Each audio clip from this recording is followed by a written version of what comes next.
So this is the road I've come down, and that's the Tarmacan Ridge from the north. It's bitterly cold, Annie, isn't it? Yes, it is. Okay, so I've arrived at Glenlyon, the old village shop and post office. We're about 14 miles west of Fortingall, and if you keep going west you'll get to Loch Lyon, which I've walked Loch Lyon all the way out to Och, near Bridge of Orchy. This is the early stages of the River Line as it moves eastwards. There's coffee served till 4 any, so we may as well hurry up because it's 4:15. But we're going to get a nice coffee inside us. We've been here before, I don't remember, with the sparrows and stuff like that all coming down for a munch, but I will indicate the Glenlyon post office shop and tea room just for the record again. Look at the lovely little teapot, Annie. It's like you've got a brown one like that in your kitchen. That's handy. I don't have any bread at home, I remember this, and so she sells homemade bread, and so I've got a big loaf of bread to take with me as well, so that's alright. So I'm going to get a coffee. I was going to take it away, but we may as well sit down, Annie, have a cigarette and enjoy the late afternoon views eastwards in Glenlyon. Yeah? It's quite a tricky drive, that, actually, but they've done the road up, they've retarred it, so it made it a bit better. From what I can recall, it's a bit potholish, or pothellish. So anyway, I shan't chat too much here anyways. We'll keep our conversations until we get along the road a bit, eh? Yeah. That's a very fine coffee, Andy.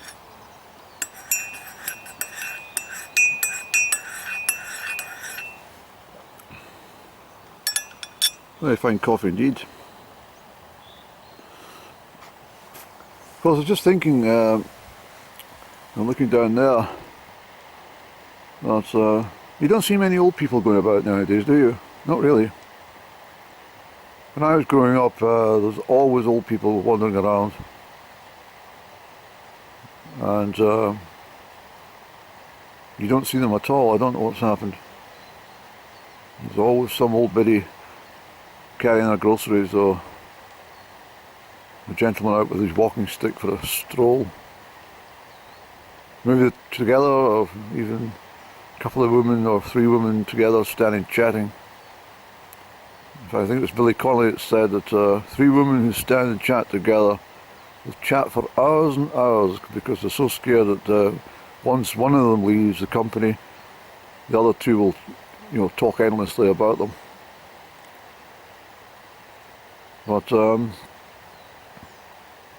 I just imagine the horse and cart just coming up along here, a happy horse, done its day's work, its deliveries all through Glenlyon.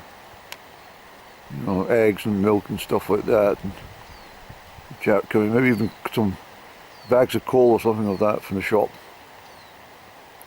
coming back, and the horse getting a bundle of straw and a decent drink of water or something, There's not much changed in Glenlyon, actually. Not really, thankfully.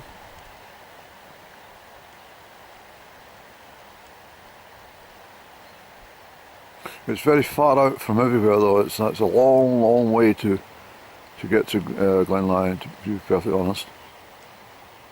I mean, Aberfeld is your nearest market town, or Killin if you want to go over that Glen Road, but that's not manageable during the November to March period, not really. I mean, it can be alright down here, but the snow can whip up quite easily at the top. But for the 3rd of March, it's not been a bad day, actually. Still very chilly. I'm sitting here chittering, but it's the wind. It's wind chill, Andy. The wind chill. It's coming from the west, actually, but it's funneling through the glen, and it's not a brisk wind, but it's very cooling. But I just love this sitting about.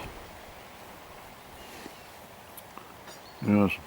I was saying there about, in my earlier chat from the other side, was about the number of years you lose. Well, can you imagine if you're a football fan, you sit there and watch several games of football every bloody week.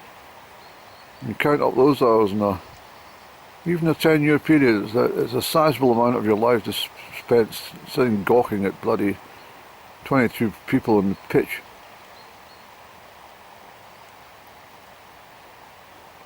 It goes for everything.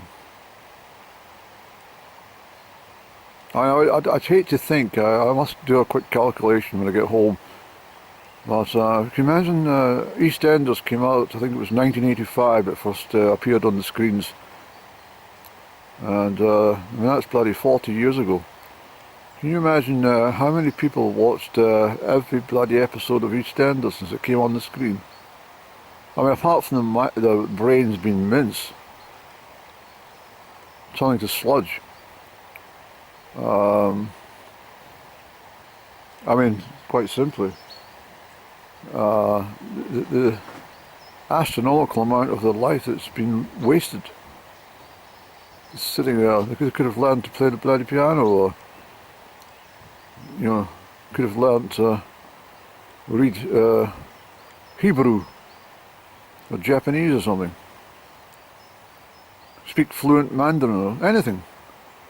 The amount of time they've spent watching bloody EastEnders, that doesn't take into account all the rest of these damn soaps. No, I don't. It doesn't entertain me at all. I've never taken to anything like that. Thankfully. I mean, I think it's garbage. That's really all I can say. It's utter garbage. There's a little Bluetooth come to say hello, Annie.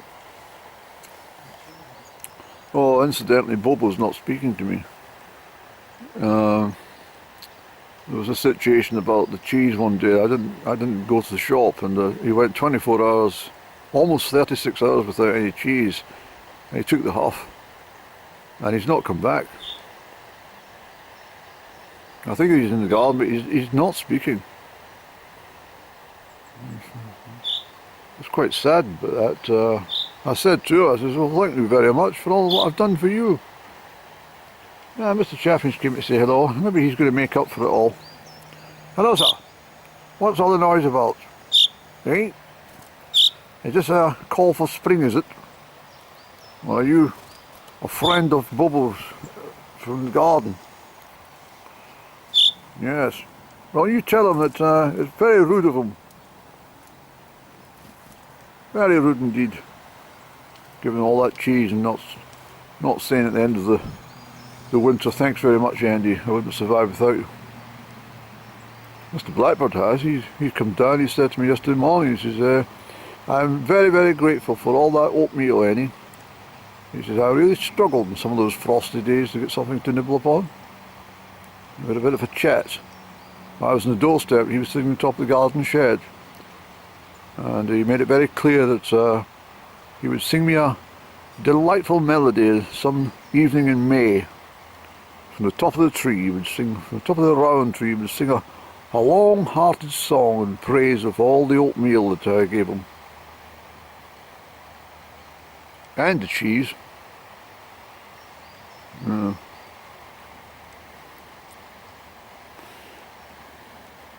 Mr. Chaffinch, come along. Yes, come back. I don't have any tidbits for you, I'm afraid. You don't like coffee, do you? Do you have a sip of coffee? No, you don't want it. Oh well. Oh well, don't worry. That's the male chaffinch. A beautiful bird.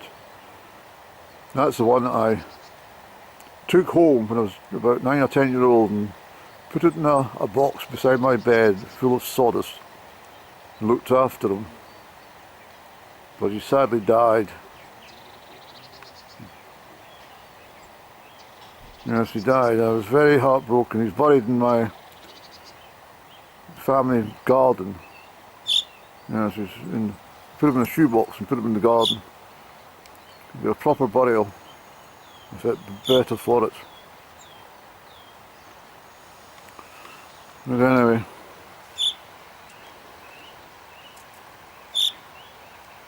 that's some practicing for the spring songs. You can tell that's some just getting yourself organised. I quite like it. Yeah.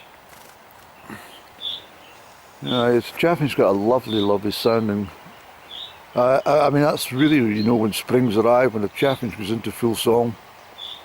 It's a beautiful bird.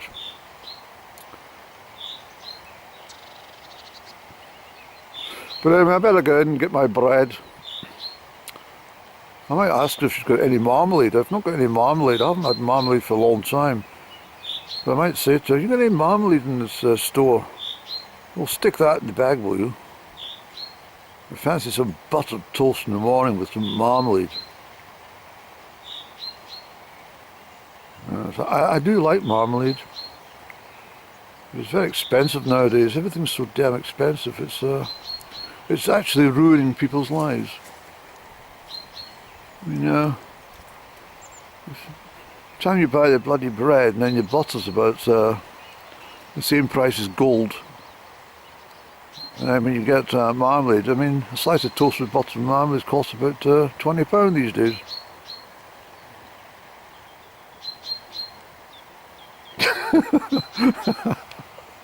Oh dear.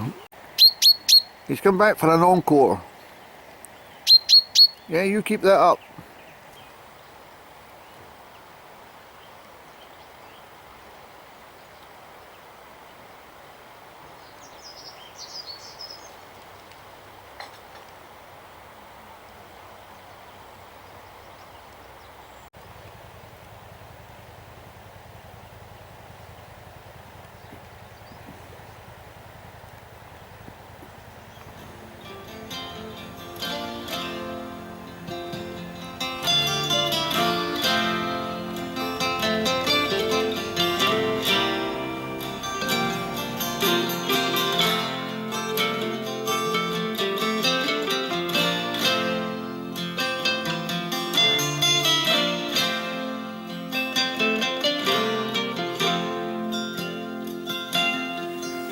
It was definitely worth sitting for a prayer, Eddie. What a wonderful kirk. God bless all the parishioners who passed through the doors of this church, and those that are still with us, or those that have moved on. Look at that.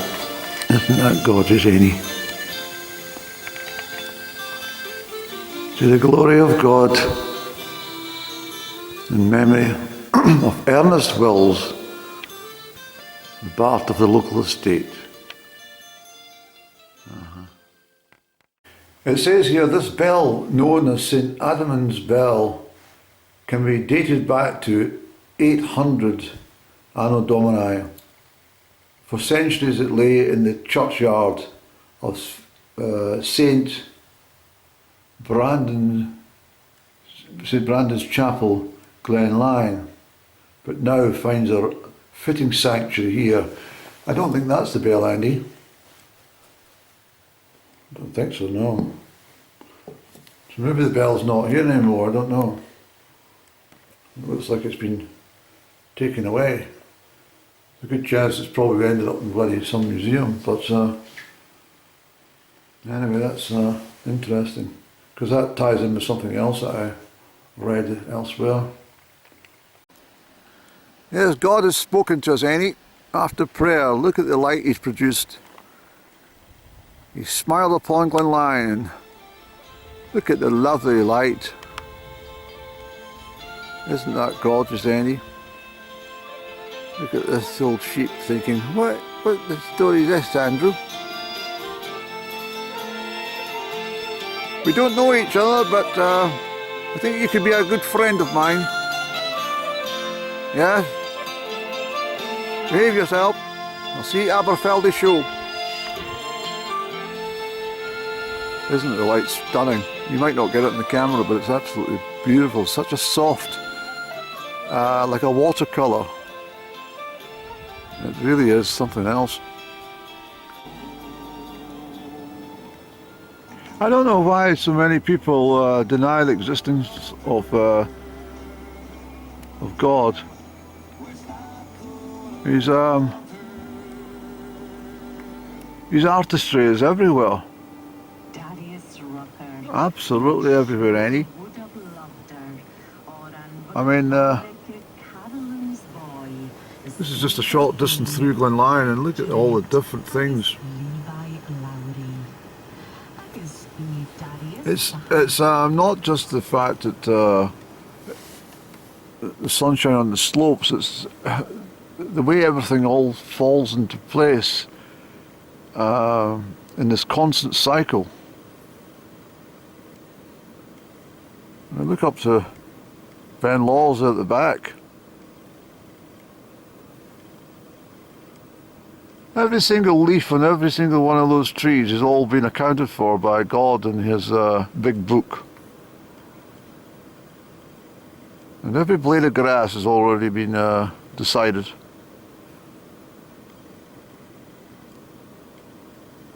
And every year the good Lord changes his decision making and where the snow should pile up. He brushes it and he says, I'm not very happy with that this year. I think I'll do better next year. And the following year he creates different gullies and quarries filled with snow. And he says, that's better. I like the way the sunlight from my breath touches that. And it's pleasing to the eye of all the people who worship me.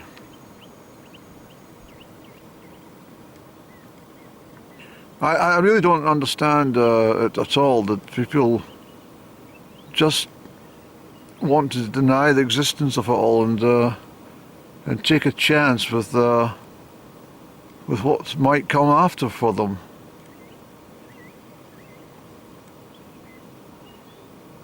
I mean, I'm in constant contact with that mouse that was exterminated by my neighbour.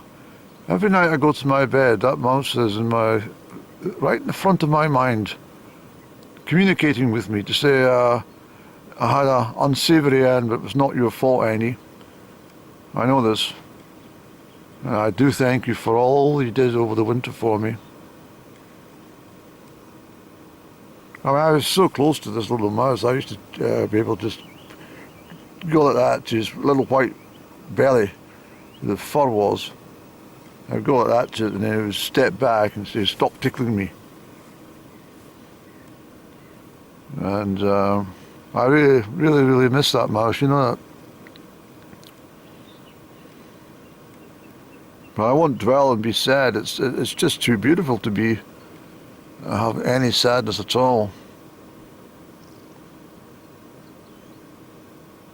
But what you can do is be overawed by the beauty, and there's nothing wrong with that. Sometimes when you're striking out on the mountains and you see the rainbows and stuff all floating around, and it's fine to be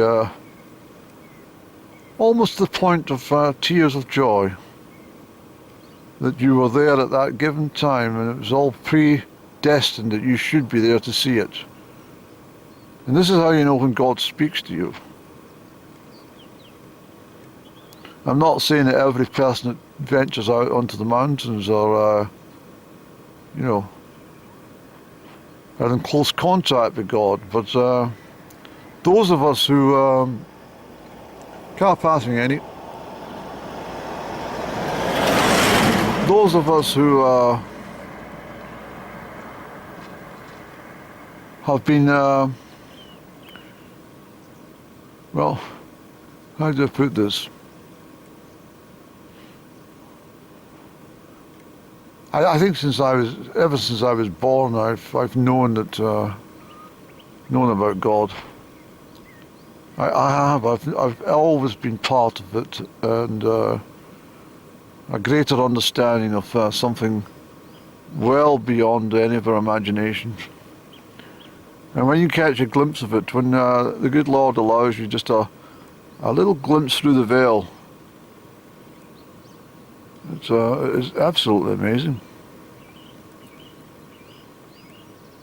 It's hard to describe it because I can describe what I mean, but you won't understand unless you have been privy to the same experience. That's probably the best way to put it, Andy. But I absolutely love all this. I'm so pleased I came to Glenlyon today. It wasn't, I think it was, yes, it was on your bucket list to come and do this a spring day, but I don't think you meant to come today, did you? I did, because that's exactly what happened.